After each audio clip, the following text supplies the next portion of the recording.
Olá, meus amados! Hoje é uma noite de extrema alegria para minha alma, uma noite em que eu terei como convidado do nosso evento chamado Universo Convida, o divino professor de projeciologia, nosso muitíssimo querido Wagner Borges. Nosso professor, nosso mestre desse assunto, autor de diversos livros, mais de 12 eu acredito. E um deles que é meu guia de cabeceira, ó, Viagem Astral. E a gente vai falar sobre viagem astral. A gente vai falar sobre esse conteúdo nesta noite, trazendo esse divina, esse homem. Eu não sei o que é maior nele, se é o saber ou se é a generosidade, a humildade. Oh, meu irmão! E aí, tudo bom, Olivia? Muito boa noite. Boa noite aí para todo mundo que estiver assistindo. Que bom estar aqui com você, viu? Oh, irmão, uma gratidão enorme. Olha, depois daquela imagem, depois de tudo que. Ó, quem tá aqui. Olha, Isis. E olha aqui atrás, irmão, ó, o Olha, painel. aí é o Totti Anubis. Isso. E aí eu fiquei muito impressionada porque a gente já se conhece há um tempo e eu, acompanhando tudo que você faz, não tinha encontrado nada com esse conteúdo assim nas mensagens que eu recebo. Eu vejo mais a galera do Oriente e tal, e amo também. Mas quando você, ontem, na véspera do nosso encontro, transmitiu aquela mensagem da comandante para mim, eu falei, meu Deus do céu, isso é um sinal claro de encontro de almas. Eu quero agradecer assim ao nosso irmão Ivan Batista, porque foi ele que, né, fez essa união. E É assim, o Ivan deve estar assistindo a gente aqui hoje. sim, certamente. E ele ficou, quando eu mandei, quando você disse sim para mim ao convite, eu comemorei com ele, né? E ele, irmã, é um sonho para mim realizado, porque é um sonho realmente a gente poder trazer para a Bahia de uma maneira mais clara, mais audível, com essa linguagem tão acessível que você tem, professor. Então, ó, ele acabou de dar boa noite, família, Ivan. Nosso padrinho, o padrinho do nosso encontro. E eu estava mostrando para as pessoas esse livro, que é meu livro de cabeceira. E, gente, eu quero dizer para vocês que esse livro é fantástico, não só pelo conteúdo, mas pelas imagens. As imagens são altamente explicativas, né, professor? E é incrível. É, Pode falar. eu quis fazer um livro que uma pessoa que estivesse experimentando saídas do corpo, sem saber o que era, de repente ela batendo os olhos numa ilustração, ela entendeu melhor do que lendo um texto. Então, eu, junto com o artista Léo Dolfini, nós fizemos 58 imagens coloridas das saídas do corpo e colocamos um livro com uma série de textos e imagens para ilustrar. Aí a pessoa bate o olho na imagem e aí clareia para ela o que estava acontecendo. Essas imagens elas estão todas em papel cochê especial. A editora Luz da Serra bancou esse projeto, já está esgotando a edição novamente. E o livro tá indo muito bem, é bem indicado para as pessoas que querem estudar saídas do corpo. Sim. Eu brinco dizendo, sabe, professor, porque aqui no nosso trabalho do Universo de Luz, nós somos universalistas. E a gente contempla todas as egrégoras, toda egrégora devocional, todo o caminho de expressão à divindade é muito acolhido aqui. E aí eu recomendo duas pessoas que eu digo que são pessoas remédio, é o senhor e Regina Tavares. Então, eu sempre menciono o seu trabalho, indico o seu site, para as pessoas realmente terem a percepção do que significa a projeção astral. Então, a primeira pergunta que eu gostaria que o senhor respondesse para a nossa audiência é qual o papel, qual assim a relevância de projeção astral para um buscador? Porque o público do Universo de Luz é composto de buscadores, pessoas que realmente estão decididas a aprofundar a espiritualidade. Vamos lá. Dentre os vários fenômenos que existem dentro do estudo da espiritualidade, a gente tem a mediunidade, a telepatia, a clarividência, os chakras e as saídas do corpo. Desde a antiguidade, notadamente nos templos do Oriente Antigo, se falava de um conjunto de capacidades parapsíquicas que o ser humano tem em potencial e que, às vezes, algumas dessas capacidades emergem espontaneamente. Naturalmente que naquela época antiga, se alguém quisesse estudar algum tema espiritual, teria que se isolar dentro de um templo do Velho Egito, da Velha Grécia, nas montanhas da China, né, para poder estudar. Uma época esotérica, onde os temas não estavam em abertos. Com o passar do tempo, a saída do corpo começou a ser falada nessas áreas, mas sempre dentro daqueles contextos iniciáticos ou iogues, ainda só ligado para alguém que aprofundasse uma temática. Os séculos foram passando e quando surge o século XIX, surge o Espiritismo com Allan Kardec, a Teosofia com a Madame Blavatsky, surge a Parapsicologia. Então começa lentamente, essa temática espiritual começa a abrir e aparecer nas livrarias em aberto uma série de livros. O século XX entra, começam a surgir livros específicos de saídas do corpo, de pessoas que não estavam dentro do templo, mas morando em cidades, autores os mais variados possíveis. E aí, ao longo do século XX, muitos autores de vários países, falando da saída do corpo, trouxeram um pouco de normalidade para esse tema, que deixou de ser considerado algo sobrenatural e passou a ser considerado algo natural do próprio ser. Então, em que consiste, Olívio, uma saída do corpo? Quando a gente deita para dormir, o metabolismo cardiorrespiratório relaxa, as ondas cerebrais relaxam. Então, os laços energéticos que prendem a parte sutil ao corpo humano, eles se afrouxam e então a aura do corpo humano dilata. O que acontece? O campo energético espiritual que estava encaixado, ele levita para fora devido à queda do metabolismo. E nesta levitação, nessa saída, podendo entrar em outros planos, daí esse fenômeno foi chamado ao longo da história, dependendo da época e da cultura, por vários nomes, né? Viagem astral, projeção astral, experiência fora do corpo, desprendimento espiritual, emancipação da alma e tantos outros nomes. Então, cada área, cada doutrina, quando estudava esse tema, naturalmente abordava sob aquele prisma. O que acontece? Com o tempo, somando todas as abordagens, a gente vê que praticamente, Olívia, todas as áreas de conhecimento espiritual, em algum momento, toca no tema da saída do corpo. Cada área com a sua abordagem, é claro. Então, é um tema recorrente, assim como o tema da vida após a morte, os chakras, são temas que não têm dono. Todas as áreas falam deles. Então, por isso, uma mente aberta e universalista, ela vai ter a ideia de conjunto e descobre que essa capacidade da saída do corpo, qual é a vantagem dela? Primeiro, desde o ponto que uma pessoa se vê fora do corpo, ela percebe que ela não é o corpo. Então, ela não está limitada pelo conceito. Segundo, ela conheceu pessoas ao longo da vida que já desencarnaram.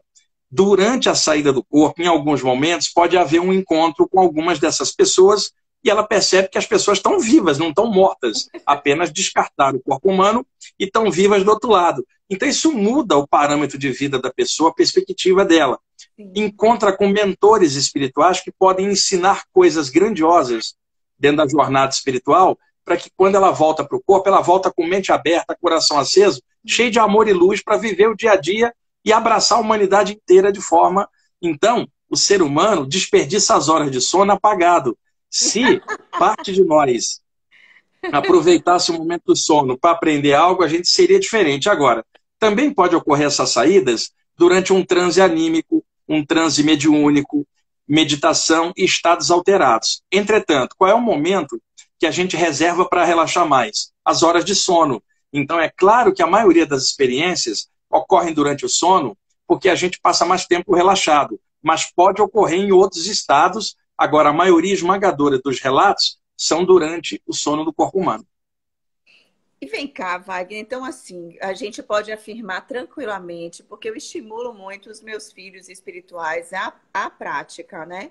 E a base, assim, a sede onde oriento chegar é no IPPB, realmente o seu site, a sua literatura, porque é uma linguagem muito acessível, prática.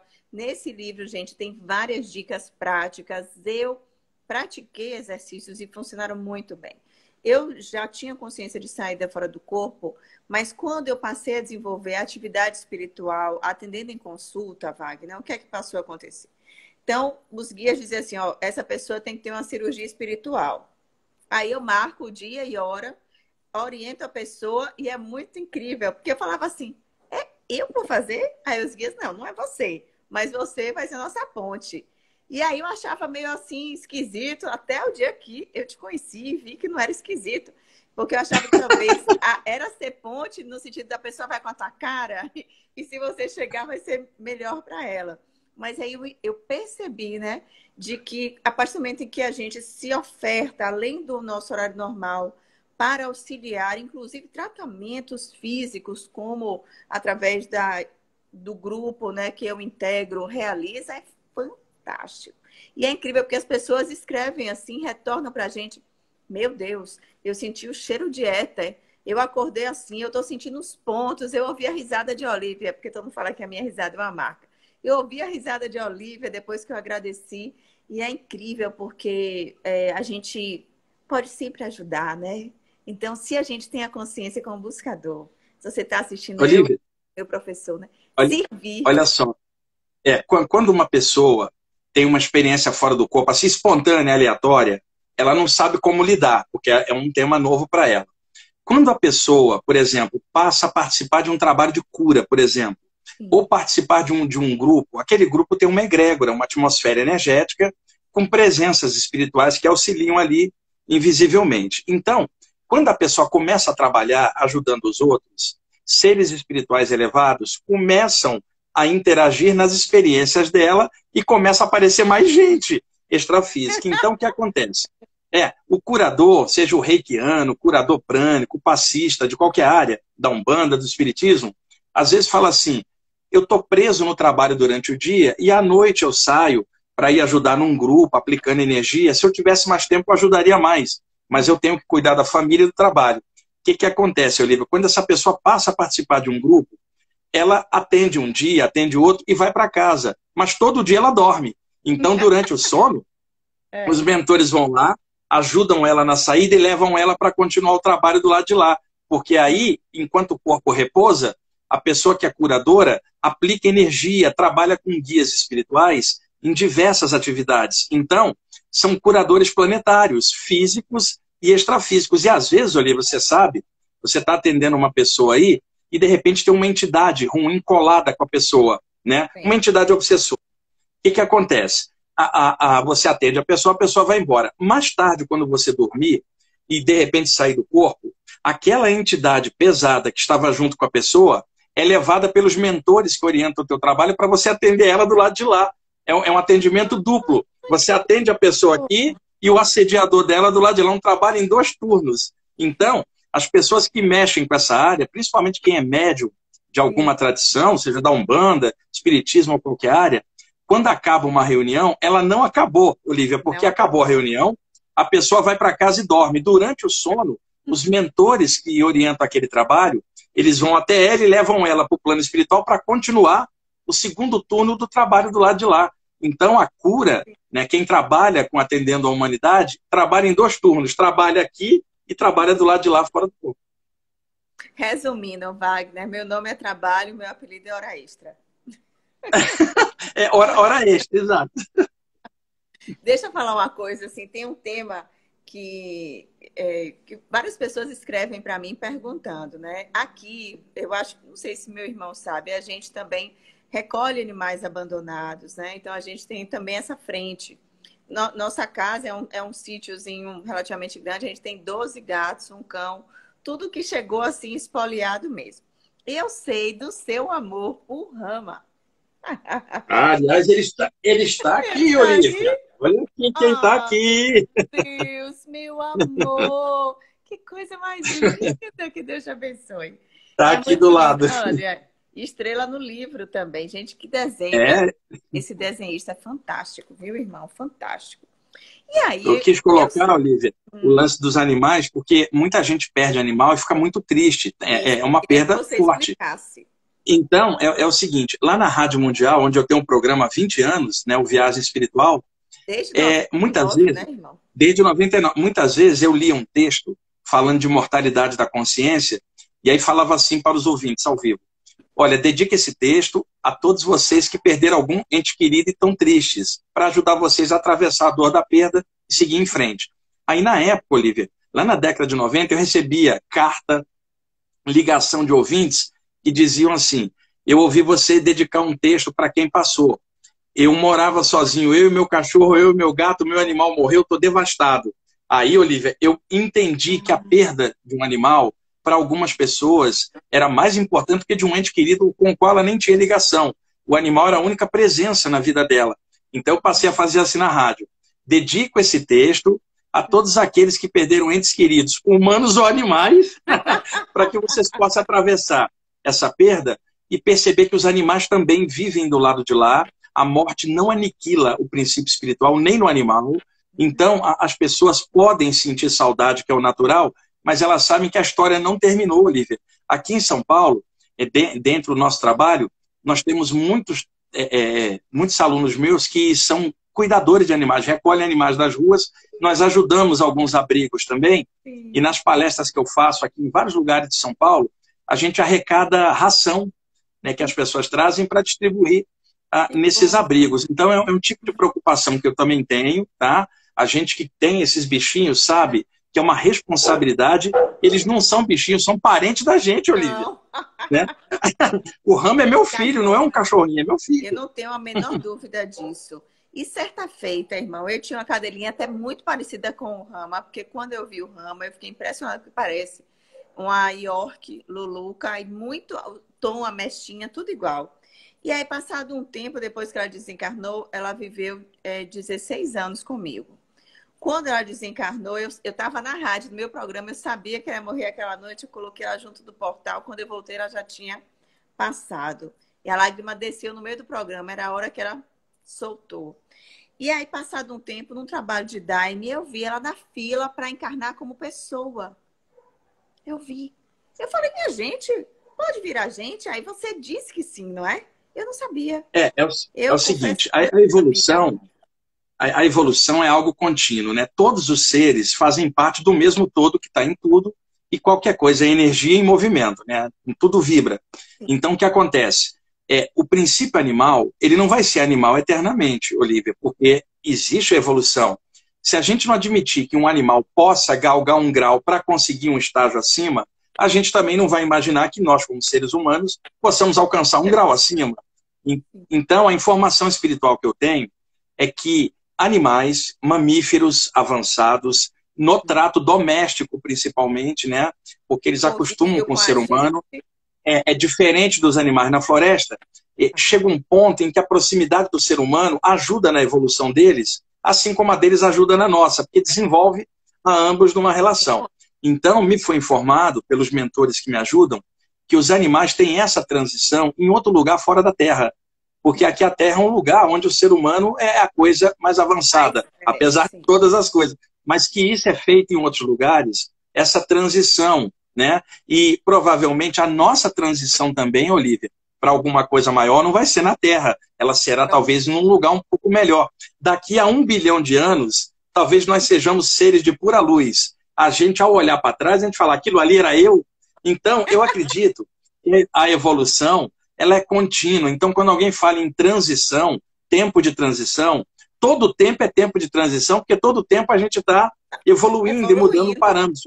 Evoluir é transicionar, né?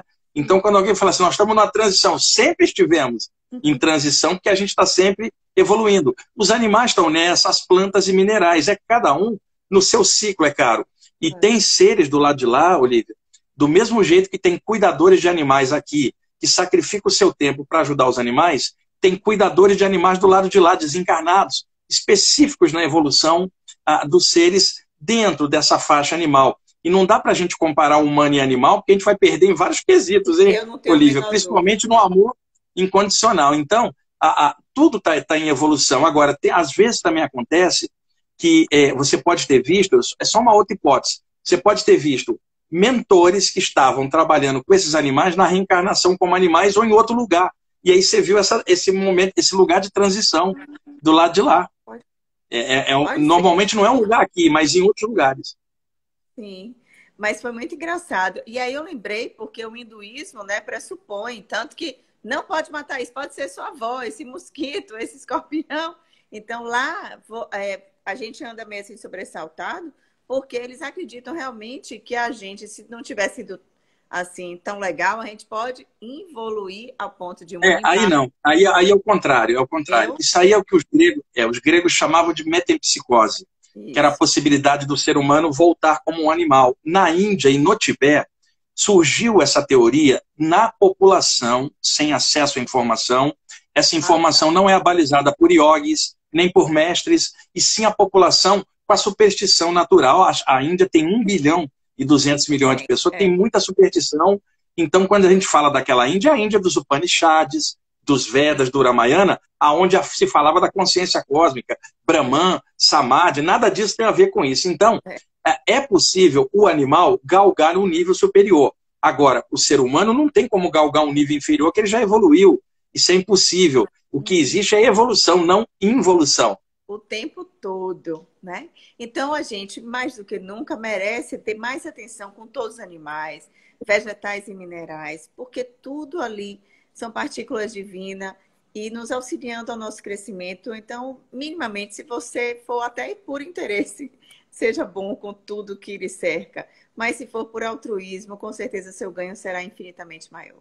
Quando a gente tem a percepção de que os limites de horário, de jornada, de necessidades, de padrões de comportamento e expectativa, eles são ilusórios, dá tempo de você evoluir, dá tempo de você se dedicar, dá tempo de você aprofundar no seu progresso, não só Olivia, buscando uma vida superficial, né, irmão? eu não quero esquecer uma coisa. Hum, Aquela experiência, aquele relato com a Isis que eu coloquei, tá? Você pode até depois passar para o pessoal, pode disponibilizar o texto. sim. Eu tive uma intuição a partir dali de talvez vou falar isso a primeira vez em público, tá? Aqui porque foi Ah, uma coisa dessa semana. Eu sei que você gosta também de cristais, eu também gosto. amo, Temos amo, várias pessoas assistindo que amo. adoram cristais. Então, os cristais são campos de energia bem variados, principalmente cristais de quartzo, né? Existem trabalhos de cura, de limpeza da boca dos chakras, e também surgiram muitos mitos de que o cristal abriria um chakra. Não abre um chakra, o que abre o chakra é evolução. Agora, pode limpar a boca de um chakra para desbloquear alguma coisa. Né? Hum, Evoluir o chakra não, mas limpar, sim. Então, sim, o que acontece? Surgiu o mito de que, por exemplo, uma pessoa negativa, ela segura um cristal, que o cristal transmutaria a energia dela e absorveria a carga. O que acontece? Quando uma pessoa não está legal, segura uma pedra, por exemplo, um cristal, e ela quer melhorar, ela quer sair daquilo de coração, aquele cristal reflete esta intenção de alma dela e começa a haver uma transmutação. Aí sim. Mas quanta gente pega uma pedra, não quer melhorar coisa nenhuma. Olivia, só segura a pedra por condicionamento e quer que a pedra faça tudo para ela, inclusive melhorar o mau humor dela. Isso sim, não acontece. A pedra, ela vai refletir o de alma, o que a pessoa tem, mesmo que a pessoa esteja com 1000 problemas, se ela tiver o desejo de alma de melhorar e de crescer, o cristal vai refletir isso. E tem mentores espirituais que trabalham nessa faixa. Eles veem o desejo real da pessoa mudar e dar um aporte de energia, e muitas vezes um curador ou uma curadora energiza uma pedra, um cristal e entrega para alguém. Esse cristal está com uma carga a mais que vai ajudar a pessoa a sim, empurrá-la na direção da melhoria.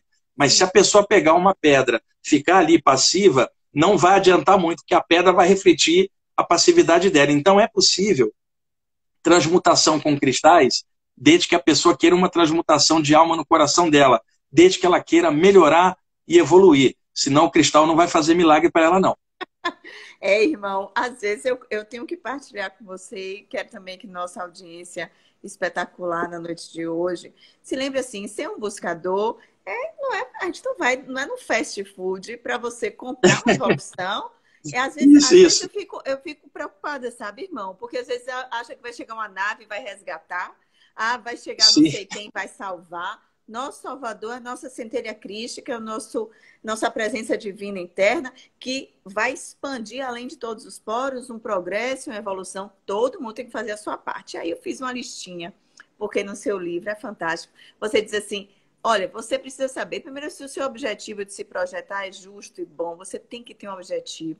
Se você tiver um ideal altruísta, não pode ser egoísta. Se você tiver um pensamento bom, não é turismo, né? Então, eu queria, sim, irmão, que você dissesse duas coisas, porque são perguntas que escreveram muito para mim. De que forma eu posso, você falou chakras, né? De que forma eu posso os chakras são essenciais, auxiliares para realizar uma projeção astral consciente e Sim. voltar com memória disso. De que forma a gente pode ajudar? Vamos lá. A saída do corpo em si, ela independe dos chakras, depende mais do relaxamento, do metabolismo estar relaxado e as ondas cerebrais. Entretanto, a ativação dos chakras melhora o padrão de energia da pessoa, Olivia. Por exemplo, ninguém precisa aprender a respirar, até um bebê respira.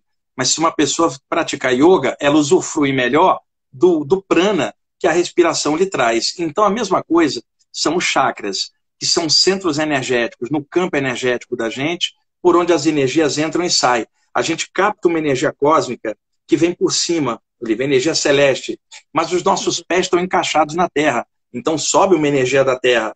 Então a energia que desce entra pelo alto da cabeça, a que sobe entra pelos pés, e ambas se encontram no meio, no coração, somando vai dar a aura da gente. Então na nossa aura, assim, por exemplo, a nossa pele tem inumeráveis poros para entrada e saída do ar, e desintoxicação de toxinas pelo suor. Então a nossa pele é toda aerada. Lembra aquele chocolate soufflé? Todo aeradinho. A nossa pele é toda furadinha para a gente trocar. Então a nossa aura, recobrindo o corpo, ela também é toda porosa, toda furadinha. Para cada poro, na aura da gente teria uma contraparte, ou seja, um chakra. Então quantos poros nós temos? Zilhões. Quantos chakras? Zilhões. Entretanto, nesse conjunto inteiro, existem 7 chakras principais, da cabeça até a base da coluna, que os antigos hindus mapearam, foram o primeiro povo a mapear o sistema de chakras, que eram os chakras do alto da cabeça, testa, garganta, peito, umbigo, baixo ventre e base da coluna. Os sistemas originais não consideravam o chakra do baço, nem do fígado, pegava a linha reta da coluna. Passou-se a falar do chakra do baço em sistemas ocidentais, que nos sistemas orientais é a linha reta, é o chakra sexual, não o chakra do baço, não há essa troca. Então, esses centros energéticos, cada um dos 7 está ligado a uma das glândulas do sistema endócrino. E o sistema endócrino é composto de 7 glândulas: pineal, hipófise, tiroide, timo, pâncreas, gônadas e suprarrenais. Então, os hindus passaram a considerar que chakra de primeiro nível era chakra que tivesse conexão com uma das glândulas. Como nós temos 7 glândulas, passaram a falar de 7 chakras. Agora, existem chakras menores: palmas das mãos, pontas dos dedos, plantas dos pés, cotovelos, baço, fígado, chakras secundários. Então, os 7 principais, quando uma pessoa concentra energia neles, estimula a capacidade parapsíquica latente. Por exemplo, o chakra da testa, ele pode abrir a clarividência. Tá? O chakra da garganta melhora a comunicação. O chakra cardíaco, para um curador, como você, Olivia, a gente impõe a mão, mas a alma está aqui, a gente está botando ali. Então, capta aqui, traz aqui, entrega ali. Então, um curador, a empatia, é o chakra cardíaco, é o coração dele abraçando alguém. Então, cada chakra tem algumas capacidades. Quando existe a ativação energética dos chakras, o campo energético se expande mais. Assim como alguém que pratica musculação, por praticar, a musculatura vai se expandir. Então, alguém que trabalha com energia e ativando chakras, vamos dizer, o campo energético fica mais robusto. Então, quando o metabolismo do corpo humano cai, o campo energético do espírito está maior, ele se solta mais fácil. Por isso a relação chakras e saída do corpo. Olha, irmão... Aliás, olha a minha caneca, Olivia, de chakras, ó. Minha caneca. Lindo! Sua cara, irmão, sua cara. Maravilhoso. E os chakras bem alinhados, desobstruídos, né? Assim, fluidos, eles ajudam muito nessa conexão com a nossa percepção superior, nosso eu superior. Então, assim, quando a gente... eu fico sentida, porque eu acho que o Ocidente trata pouco desse conteúdo. E é um conteúdo de severa importância. Eu fiquei muito feliz, eu fiz um especial de chakras no meu canal. E um grupo de ayahuasca escreveu para mim, dizendo que todos os ensinos sobre o chakra estavam sendo usados na sessão. O meu áudio, que bom. Eu fiquei muito feliz. Eu fiz uma coisa bem concisa para ficar bem acessível, mas é um conteúdo que eu tenho profunda paixão. E a gente está cheio de perguntas aqui. Então vamos lá.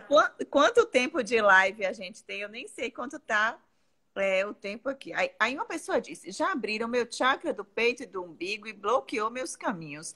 É possível alguém dizer que abriu o chakra e os caminhos se bloquearam? Existe isso? Pelo que eu estou entendendo, alguém abriu o chakra para ela, alguém mexeu no chakra dela. O que acontece? Olivia, dependendo de quem mexe, a energia da pessoa pode não estar boa e atravancar os chakras, na verdade. Ter Então, chakras gente, da mais do pessoa. que nunca, Discernimento, porque, por exemplo, você cuidado. sabe, né, Olivia, tem muito picareta, muita gente manipuladora na área mística. Então, vamos supor, não estou dizendo que é o caso da pessoa, estou especulando. Pega alguém mal intencionado e que tenha discípulos e fala assim, deita aqui que eu vou mexer no seu chakras. Essa pessoa não vai passar energia boa. Vai mexer, vai começar a dar tudo errado para a pessoa. Então, eu acredito que seja isso que aconteceu.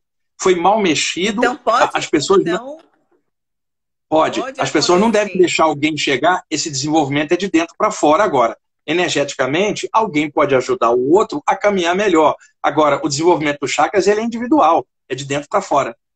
Sim, e isso é importante porque a gente tem que saber com o que a gente vai. Boa noite, sou muito grata por compartilhar seus conhecimentos, Wagner. Tenho uma pergunta: qualquer pessoa pode abrir a lucidez no astral? Eu acho que ela pergunta se isso é possível. Tá, vamos lá. Existe um mito, Olivia, no estudo da saída do corpo, em geral, propalado por muitos autores, de que quando a gente dorme, todas as pessoas saem do corpo. E esse é um mito propalado e que entraria no mundo espiritual. Não. Todas as pessoas dormem. E ao dormir, o metabolismo desce, as ondas cerebrais descem. O corpo espiritual se solta um pouquinho por cima.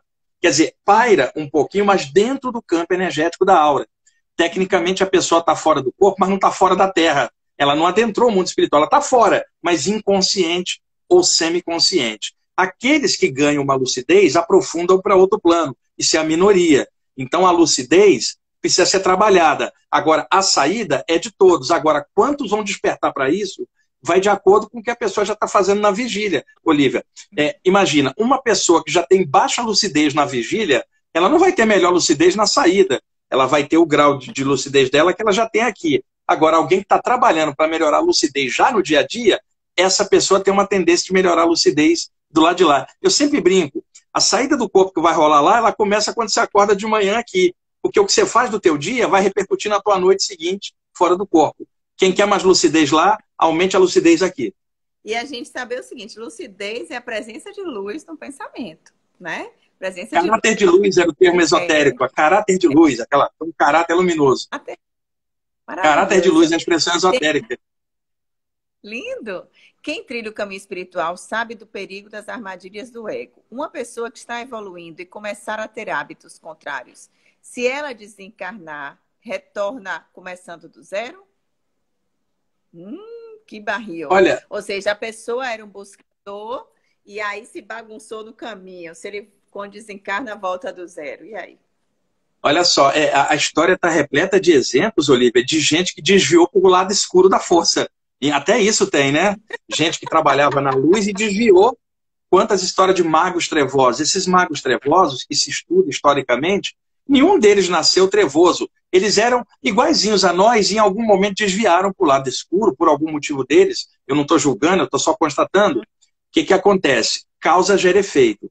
Alguém que perverte o valor da luz e se enrola com coisa trevosa, vai ter que karmicamente, na vida seguinte, desenroscar karmicamente a treva a qual se ligou. Então, não é que ela evoluiu, mas ela estacionou. Então, alguém assim passa 1, 2 vidas até limpar a área e poder recomeçar de novo lá na frente. Deixa eu contar um caso. Tem uma entidade que eu vejo que opera no astral inferior, Olivia. Ele desmancha trabalho de magia negra. É um Exu. Tá? O termo Exu, você sabe que é bem vasto. Então, eles limpam o astral inferior de coisas pesadas. Então, normalmente, alguém fala assim, esse Exu deve ser uma entidade que está se regenerando e voltando para a luz. O que acontece? Em ambientes pesados, é difícil de uma consciência avançada descer ali pela densidade energética. Então, entidades, esses Exus que operam no astral inferior, trabalham dentro de uma hierarquia que mestres em planos superiores orientam até chegar neles e eles fazem o serviço embaixo. Eles não fazem por eles, eles fazem pela luz a qual eles estão voltando. Acontece que tem um deles que me falou o seguinte, ele tem uma aparência meio indígena, mas é considerado um Exu. Ele disse para mim o seguinte, que ele foi um iniciado no Egito Antigo por 2 vidas e que ele abusou do poder sobre discípulos, fez coisas que não devia e karmicamente ele ficou complicado. e ele era tão arrogante, tinha tanto conhecimento na cabeça, mas o ego dele subiu tanto, que se ele reencarnasse em condições normais, Olívia, ele abusaria da inteligência de novo. Então, o que a consciência cósmica fez para ajudá-lo? Reencarnou ele numa tribo indígena, onde ele não teria acesso ao intelecto do conhecimento e desenvolveria o coração e a natureza. E aí ele teve 2 vidas como índio, foi recuperando, pela simplicidade do indígena, a iniciação dele, tinha que quebrar o intelecto dele, botar ele simples. Foi recuperando e hoje ele aparece como um Exu dentro da tradição xamânica, nem na Umbanda, na tradição xamânica, operando e falando assim, quando eu comparo o iniciado egípcio que eu fui e o índio que eu fui, eu sou mais índio, porque eu ganhei a luz na natureza. Então ele está trabalhando ali e é um ser que se desviou lá atrás e está em regeneração e daqui a pouco está aí de novo fazendo as coisas. Então, causa gera efeito. A gente pode se enroscar, aí tem que recomeçar um monte de coisa para somar tudo e a gente aprender algo novo e melhorar. E aí a gente vê claramente, né, irmão, a benevolência da divindade, o amparo, eles nunca desistem da gente, a gente apronta e eles nunca desistem. Isso é fantástico. A clemência da divindade, né? Irmão, e assim, tem muita gente perguntando aqui, como diferenciar sonho lúcido e de projeção astral? Como é que a pessoa sabe se aquilo foi um sonho com lucidez, no sentido claro, ou se foi uma projeção?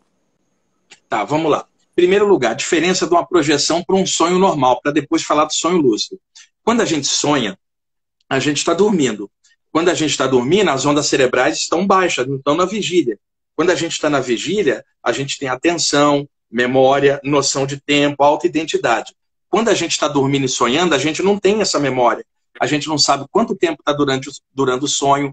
O sonho é dotado de alta plasticidade, todas as coisas mudam em frações de segundo, as coisas não têm lógica. Então, nesse momento, Olívia, eu e você estamos lúcidos aqui. A gente sabe que esquerda é para cá, direita é para lá, você está aí, eu estou aqui. No sonho, se eu estivesse sonhando com você, eu não teria noção de esquerda ou direita, porque no sonho desaparece a influência de tempo e espaço. Você está dentro de um estado alterado de consciência dentro da tua mente. Quando ocorre uma saída do corpo, se ela é consciente, a pessoa está fora e vê o corpo dela, ela tem noção de espaço, de tempo. Ela fala, eu sou o Wagner, eu sou Olívia, ali está o meu corpo, ela tem identidade. Isto não aparece num sonho convencional. Agora, existe um tipo de sonho que ganhou o nome de sonho lúcido, né? Que é quando a pessoa está tendo um sonho e toma consciência de que está sonhando. Então, por exemplo, eu acho que eu estou sonhando, quer dizer, eu tomei consciência do sonho. Isto ainda é um sonho, porque o sonho continua. Mesmo você percebendo que é um sonho, você continua dentro do enredo. Uma saída do corpo, você faz um enredo. Você fala, eu quero ir para lá, eu quero ir para cá. No sonho lúcido, você está dentro do sonho, não escapa das imagens mentais. Ainda é um tipo de sonho. Na saída do corpo existe deliberação. Agora, existe uma coisa, Olívia, importante para assinalar. Muitas vezes a pessoa retorna de uma saída do corpo e encaixa e dorme. Quando ela acorda horas depois, do momento que ela entrou no corpo até a hora que ela acorda, o cérebro jogou 3 sonhos por cima. Quando ela acordar, vai dar essa dúvida que você está falando. Ela não vai saber filtrar. A não ser que faça o que eu faço. Entra no corpo e abre os olhos. Não dá tempo do cérebro editar. Aí eu entro, sento na cama e lembro tudinho, repasso tudo. Às vezes, uma pessoa acorda de madrugada, lembra de um sonho. Aí ela vai ao banheiro, toma água e dorme. De manhã, quando ela acorda, não lembra nada, não é isso? O cérebro apagou. Às vezes a gente acorda de madrugada, lembra do sonho, em instantes ele escapa. Então, o sonho que ocorre dentro da mente, a gente esquece. Imagina uma experiência que ocorre fora da mente. É mais fácil de esquecer. Então, muitas vezes a pessoa tem saídas do corpo consciente e, na volta, trava a memória. E aí, uma pista que eu vou dar para as pessoas. O sonho, por mais intenso que ele seja, ainda é um sonho. Na hora que a pessoa acorda, a realidade se impõe. Por exemplo, Olívia, você sonhou que estava rica. Aí, quando você acordou, viu que estava pobre, como sempre. A realidade se impõe. Então, o que acontece? Quando algo é muito real, aquilo dá um impacto emocional. Então, por exemplo, você encontra um parente seu desencarnado, dá um abraço nele, corpo astral com corpo astral, volta para o corpo sentindo a energia dele, passa uma semana sentindo o contato de um ser vivo. Você não tem dúvida, porque houve um impacto emocional. Agora, se você sonhasse com esse parente, você lembraria do sonho, mas não teria o impacto emocional porque não tem energia, é criação mental. Então, quando a coisa tem a intensidade emocional, marca você de alguma forma, é uma pista para filtrar. E outra coisa, existem pesadelos também que são muito intensos, que o pesadelo causa medo. E quando a gente está com medo, as glândulas suprarrenais disparam a carga de adrenalina e aí o coração acelera, é a autodefesa. Quando a pessoa acorda de um pesadelo, ela está assim, né, ofegante por causa da adrenalina. Acontece muitas vezes uma pessoa sair do corpo, ver algo pesado, por exemplo, vamos supor você, Olivia, atendeu uma pessoa, tinha uma entidade ruim perto da pessoa. De noite você é levada fora do corpo para ajudar essa entidade, ela é horrorosa. Quando você retorna para o corpo, a imagem daquele cara horroroso, ela vem junto com a memória. Você entra no corpo e apaga. O seu cérebro pega a imagem horrorosa e fabrica um pesadelo a partir daquela imagem. Quando você acordar, você não sabe se aquilo foi real ou foi um pesadelo que misturou. Cruzou. Então, por isso que todas as pessoas perguntam essa diferença de sonho e projeção, porque mistura muito. Aí é que entra a ativação dos chakras da cabeça. Porque melhora a aura da cabeça e garante uma memória melhor sem que o cérebro atrapalhe na volta. E aí, nesses chakras da cabeça, vale esclarecer aí que a gente tem o Ajna, né? A gente tem o Sahasrara, tem o trás da cabeça, que é um secundário. É o seguinte, os chakras, por exemplo, a palma da mão tem um chakra palmar, tem os pequenos nos dedos, né? Então tem o frontal aqui, o Ajna em sânscrito, tem 2 laterais dele nas têmporas, Olivia. Por isso que às vezes pulsa do lado. Sim. O chakra coronário tem 2 dos lados da cabeça, tem um aqui e tem um na base da nuca, que é esse que você está falando, que é muito importante, porque em ataques espirituais, entidades pesadas inseminam energias aqui e formas mentais para atingir a mente diretamente. E é importante uma das pontes do que a gente chama aqui na Bahia, pelo menos, de encosto. Entende? Sim, é isso mesmo. Eu aprendi isso aí nessas aulas enquanto dormia. Professor, teve uma situação com meu marido certa feita, ele estava deitado, daqui a pouco ele sentou abruptamente na cadeira, na cama, e falou uma língua que eu sei que não era da Terra, porque eu já ouvi línguas fora da Terra e não era. Eu fiquei parada, ele falando, dialogando, eu via que estava dialogando com seres de outro planeta. Depois ele deitou assim, ó, Wagner. Ele não abaulou o corpo, não. Ele fez do jeito que levantou, ele deitou. Eu fiquei assim, eu falei, gente, esses ET nem quiseram me conhecer? Como é isso? Não se apresentar? Que galera é essa que não vai falar comigo?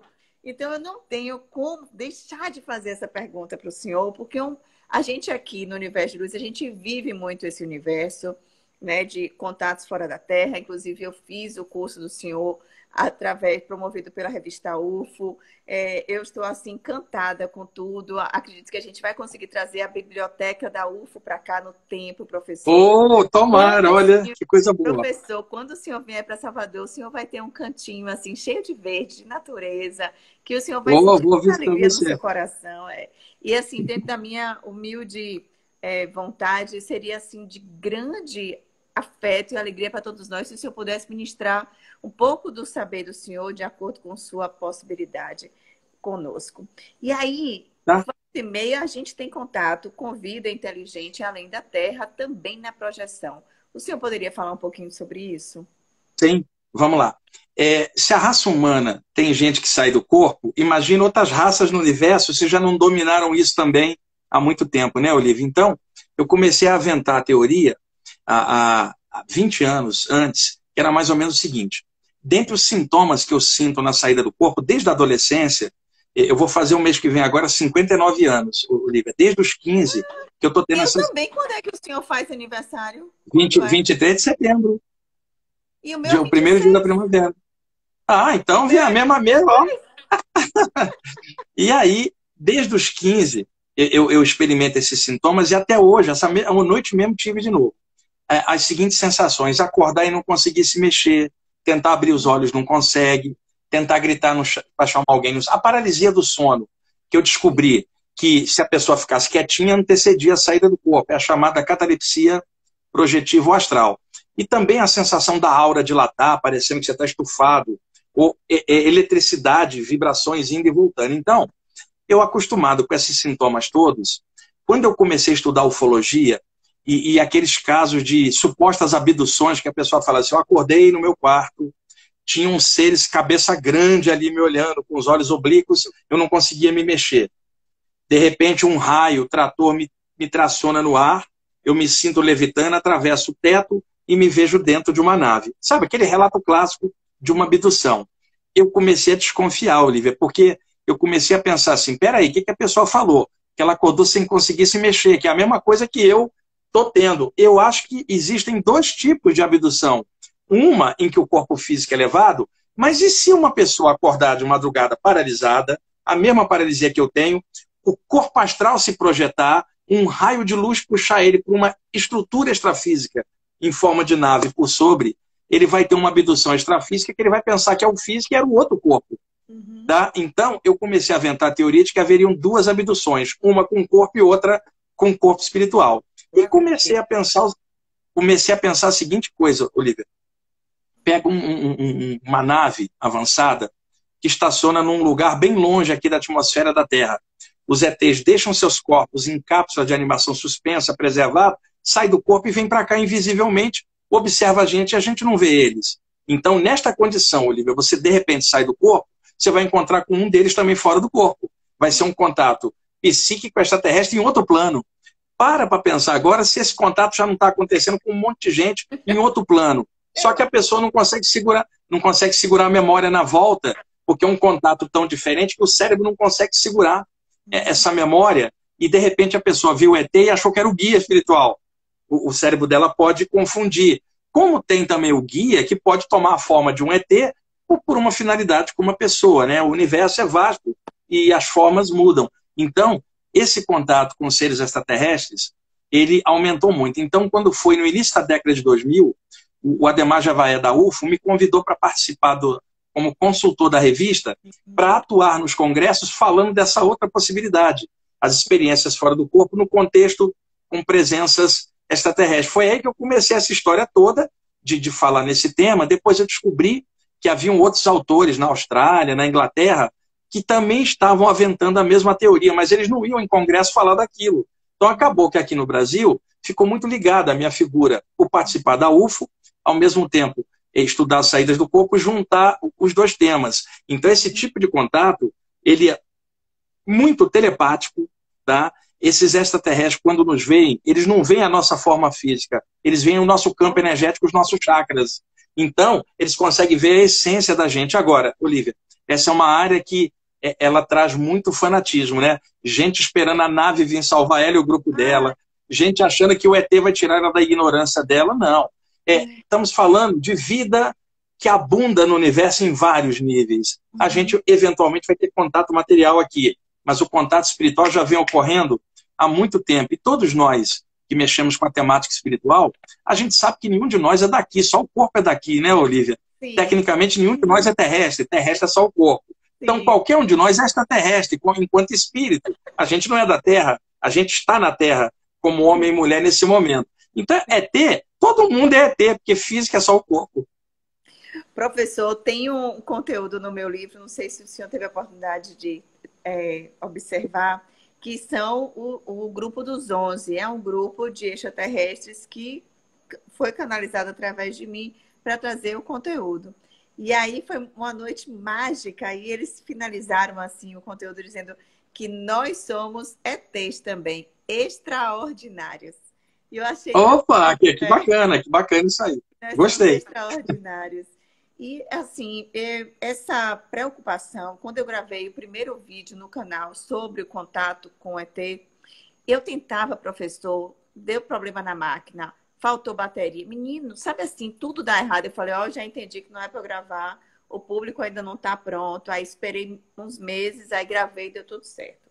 Porque também tem isso, tem a ver com a maturidade de como a gente vai receber essa informação, para a gente não virar fanático em nenhum conteúdo, em nenhuma vertente, a gente deve ter fanatismo, né? Professor... Olha, Olivia, deixa eu mostrar esse contato com extraterrestres, a parte mais importante é o nível de consciência da gente e deles. Porque, por exemplo, uma entidade obsessora, você sabe disso, pode tomar a forma de um ET e enganar um grupo inteiro. Esse grupo achar que está em contato com um extraterrestre, está em contato com uma entidade trevosa, enganando o grupo inteiro. Por quê? Por causa do fanatismo, né? Então, seja ET ou não, a gente tem que filtrar tudo que a gente vê, tudo que a gente escuta e tudo que a gente lê. Para a gente não se enganar nem com a gente mesmo, a gente filtrar. Então, o que a gente deve buscar no eventual contato? Nível de consciência.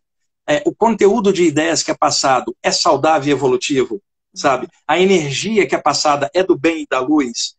Esses seres estimulam a gente a melhorar enquanto pessoa, melhorar o nosso caráter, né? Desconfia de tudo que se refere a extraterrestre, que tire o pé no chão da pessoa, que diga para ela abandonar a família e ir morar num grupo. Estudos que digam que ela é especial, porque especial, na verdade, é o ego da pessoa achando que é especial. Se o contato não tiver nível de consciência e evolução para a pessoa melhorar enquanto ser em evolução, não é do bem, não é da luz. Porque qualquer ser, independente da origem, que for da luz, vai priorizar sempre, vai falar em nome de uma causa maior do que tudo, vai sempre priorizar o nosso potencial de crescimento, estimulando a gente a melhorar. Eles não vão fazer o nosso dever de casa, eles vão tentar orientar a gente para a gente vencer a si mesmo. É fácil filtrar. Tudo aquilo que aumentar o ego da gente não é evolutivo. Tudo aquilo que fizer a gente evoluir, melhorar, no sentido geral, somando coisas positivas, é evolutivo e é positivo. Uma vez alguém perguntou para mim, Olívia, basta eu sentir que se eu tiver contato com a entidade, porque é algo que me perguntam muito, as pessoas querem muito, e eu estimulo as pessoas a buscar a sua espiritualidade, a se afinizar com os contatos, porque eu nunca me coloco no lugar de... Eu sou intermediária, eu brinco dizendo que eu sou envelope, sabe, irmão? E a primeira coisa que a pessoa faz quando recebe o envelope é o quê? Rasgar.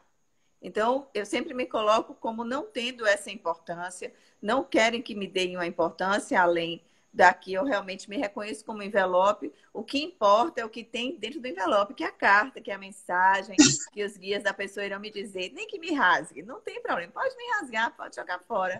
Mas se o seu coração se preencheu quando você se encontrou comigo, quando a gente conversou um pouco, eu já estarei satisfeitíssima. Então, isso. Olha, Olívia, o nome para isso, eu arranjei um nome que eu acho que você vai gostar. Qual é? Nós somos auxiliares de serviço espiritual geral. Auxiliares gerais de serviço. Sabe, na obra, aquele auxiliar geral que serve para qualquer negócio? Nós somos auxiliares gerais, sabe? Servente para qualquer negócio. É da luz, me botou no meio, eu vou fazer alguma coisa. Auxiliar de serviços gerais da espiritualidade. É isso que a gente é. Perfeito, perfeito, perfeito, professor. E eu quero sempre manter isso e quero que os meus filhos, os meus irmãos, né, sempre também provem da capacidade que todos temos. Eu não me sinto privilegiada de forma alguma, eu sei que o senhor também não se sente, mas a gente está atento. Então, o estado de atenção que a gente tem que ter, que é a consciência. Não adianta só um conteúdo agradar o seu coração. Eu agradei o meu coração, é bom. Não, porque se o seu coração estiver também cheio de carência, cheio de se sentindo rejeitado, qualquer palavra doce, se é doutora, te leva. Sim. Né? Então, a gente tem que ter cuidado com isso. Sabe esses lugares que às vezes fica assim, você é médico, tem que trabalhar e já bota debaixo do braço. Gente, não tem um preparo, não tem... Não é isso, professor? Eu fico... Sim, é porque alguns lugares que as pessoas vão, as respostas são meio que padronizadas, Olívia. Por exemplo, você vai num lugar, alguém fala, você é médium, nem te conhece, não avaliou você.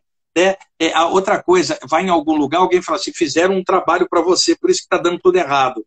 E virou um padrão, e não é isso. Não é. Né? Até pode acontecer, mas a maioria das pessoas não precisa que alguém faça um trabalho. Elas mesmas já fazem o trabalho por dentro, com pensamento negativo, autoestima baixa, ódio dos outros, e não precisa que alguém faça um trabalho para ela. Ela já faz o trabalho de autossabotagem por dentro, aí a vida dela dá tudo errada, ela vai no lugar e dizem que fizeram um trabalho para ela. Quem fez o trabalho? Ela mesma, muitas vezes. Agora, existem trabalhos feitos, isso é uma outra coisa. Agora, padronizar e achar que tudo que acontece é porque fizeram alguma coisa, aí é outra história. Na maioria das vezes, o próprio ser humano é o artífice do seu próprio destino. O que eu penso e o que eu sinto se reflete na minha energia. É isso que eu sou. Cada um reflete fora o que tem dentro. Eu me lembro, Olívia, no Evangelho de Tomé, um daqueles apócrifos, conta uma história que Jesus vinha saindo de um barquinho com Pedro, João, os discípulos. Chegou um cara e começou a ofender Jesus. Cada vez que o cara ofendia Jesus, Jesus dava para ele de volta uma palavra amiga. Aí o cara foi embora. Aí o Pedro pergunta ele assim, mestre, o cara só veio e jogou impropérios, xingou o senhor, e só devolveu a amabilidade. Por que o senhor não xingou ele também? Jesus olha e fala assim, Pedro, cada um dá o que tem dentro da sua despensa. Quer dizer, ele não tinha ódio para devolver, como é que ele ia devolver? Então, cada um de nós dá o que tem dentro da sua despensa, é o que pensa, o que sente, o que é. A nossa forma física, ela não diz quem nós somos. O que diz quem nós somos é a nossa atitude. E a atitude vem do que eu penso, o que eu sinto e o que eu faço. Quando a pessoa sai do corpo, Olívia, ela é o retrato vivo na energia do que ela pensa e faz. O corpo pode enganar, a expressão pode enganar. Na hora que a pessoa sai do corpo, não tem engano, não. De frente com a luz, ela é conhecida e aí vai baixar a vergonha de tanta coisa escondida. E isso é muito... A gente que trabalha com a parte espiritual, Olívia, se fizer besteira nessa área, a gente... você falou, nós não somos privilegiados. Pelo contrário, é muito grande a responsabilidade de quem trabalha com a parte espiritual, quem tem grupos como você, eu e outros. Se a gente orientar errado, nós estamos lascados.